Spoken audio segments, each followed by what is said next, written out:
não nos deveríamos espantar com isto, porque os evangelhos tiveram o cuidado de nos alertar que os seus relatos da infância, assim chamados, erradamente, eram exclusivamente teológicos e não jornalísticos ou históricos.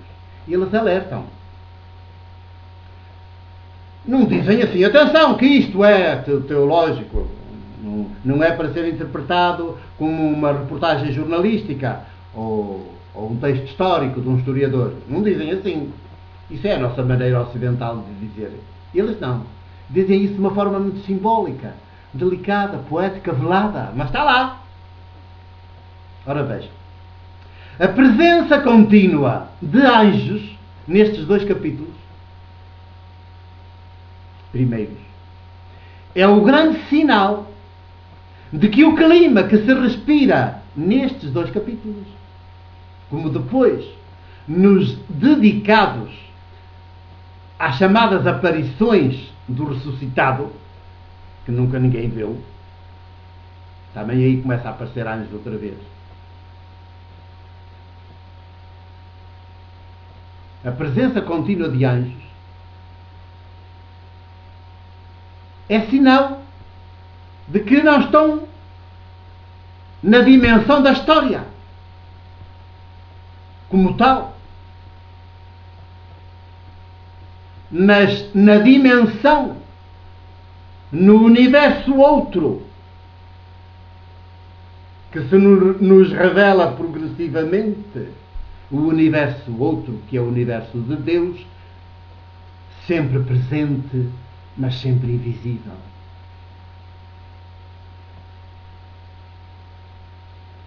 Anjo na Bíblia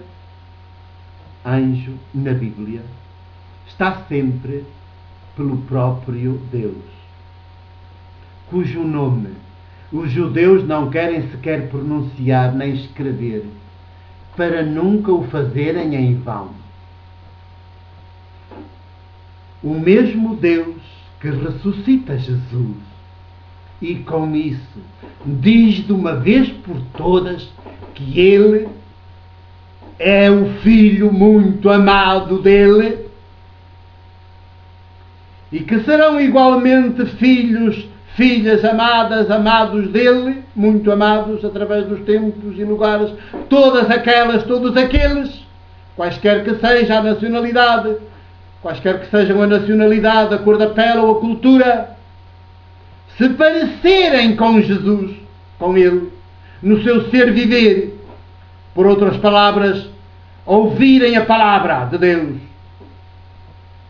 captada sobretudo nos sinais dos tempos, nos gritos, nos clamores e nos silêncios das vítimas da história, e a puserem em prática com alegria e sem medo. São filhos amados de Deus, mesmo que excluídos, comungados por todos os poderes, também pelo poder religioso e eclesiástico, que se faz passar por igreja. Olha-lhe o atrevimento.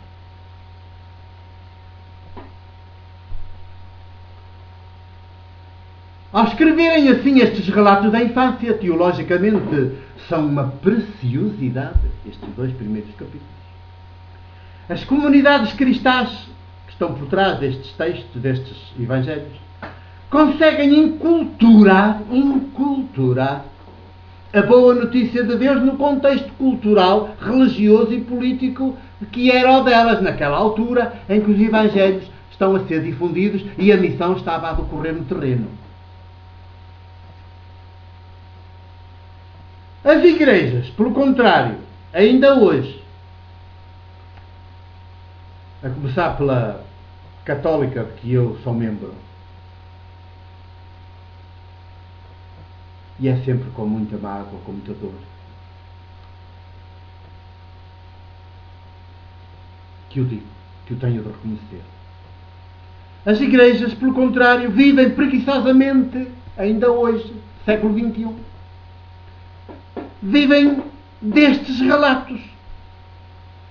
Limitam-se a reproduzir estes relatos, sem se darem conta que estão completamente descontextualizados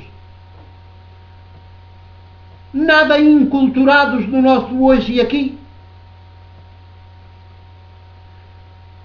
Deveriam era inspirar-se neles e ousarem escrever relatos